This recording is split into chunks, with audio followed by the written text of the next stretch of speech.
చేయకపోయినా పర్లేదు, బైబిల్ కింద పడేసి మీ చేతులు పైకి ఎత్తేసి అటో ఒక అడుగు ఇటో ఒక అడుగు వేసి మేము పెద్ద ఆరాధన చేస్తామంటే డ్రైనేజీలో పొండి అంటాడు దేవుడు. నేను సీరియస్గా చెప్తాను.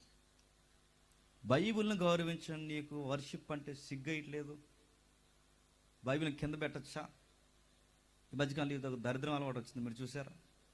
వర్షిప్పుల పేరు మీద నేను అడుగుతున్నాను, మరి అటు ఎగిరే బ్యాచ్ ఊరేగింపు నడుతున్నాం, ఊరేగింపులో ఏం చేస్తారండి? ఎగురుతారు.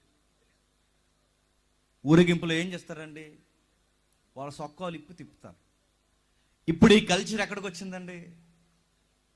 క్రైస్తవంలోకి వచ్చింది. ఈ ఊరేగింపుని ఏమని పేరు పెడుతున్నారండి? ఆరాధన.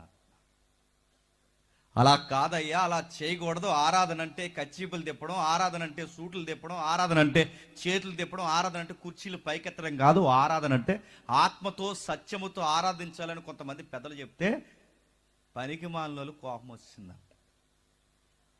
నేను అడుగుతున్నా.